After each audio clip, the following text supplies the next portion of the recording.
آپ فرما دیجیے کہ میرا طریقہ ہے، میں لوگوں کو توحید خدا کے طرف اس طور پر بلاتا ہوں کہ میں دلیل پر قائم ہوں، میں بھی اور میرے ساتھ والے بھی، اور اللہ شریک سے پاک ہے، اور میں مشرکین میں سے نہیں ہوں۔ اور ہم نے آپ سے پہلے مختلف بستیوں والوں میں سے جتنے رسول بھیجے سب آدمی ہی تھے، کوئی بھی فرشتہ نہ تھا، کیونکہ دنیا میں انسان ہے تو انسانوں میں سے انسان کو چن کر اللہ تعالیٰ نے پیغمبری بنا کر انسانوں کو ہدایت فرمائی۔ اور یہ لوگ جو بے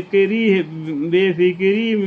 ہے، تو کیا یہ لوگ ملک میں کہیں چلے پھرے نہیں کہ اپنے آنکھوں سے دیکھ لیتے کہ ان لوگوں کا کیسا برا انجام ہوا جو ان سے پہلے کافر ہو گزرے ہیں، اور البتہ عالم آخرت ان لوگوں کے لیے نہایت بےہودگی کی چیز ہے جو احتیاط رکھتے ہیں۔ سو کیا تم اتنا بھی نہیں سمجھتے؟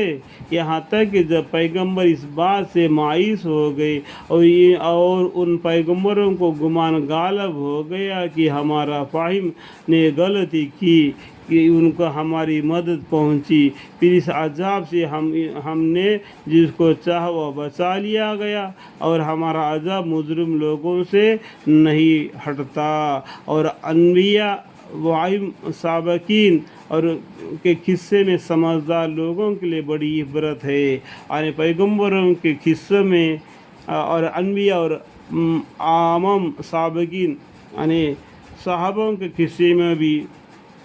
اور اس دنیا کے نظام چلنے میں بھی سمجھدار لوگوں کے لیے بڑی عبرت ہے۔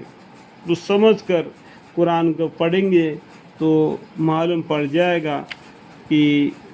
اللہ کی رحمت وسیع ہے، اللہ جہن والوں پر مہربان ہے، ٹھیک ہے۔ ایک قرآن جس میں قصے ہے، کوئی تراشی ہوئی بات تو ہے ہی نہیں، جو یہ 25 پیغمبروں کا قصے ان میں بتلایا، کوئی اپنے طرف سے بنائی بات نہیں ہے جو پہلے زمانے میں گزرا ہوا ہے۔ صرف 25 پیغمبروں کے بارے میں قرآن میں بتلایا، 1,24,000 پیغمبروں کے بارے میں بتائے تو یہ قرآن کتنا بڑھ جائے گا۔ اللہ تعالی ہم پر رحم فرمائے، قیامت تک آنے والے محمد مصطفیٰ صلی اللہ علیہ وسلم کی امت پر اتنا رحم فرما دیا کہ صرف 25 پیغمبروں کے بارے میں قصہ کہانیاں کے طور پر بتلا کر ہدایت دی، ورنہ کتنا بڑا ہو جاتا ہمارا قرآن۔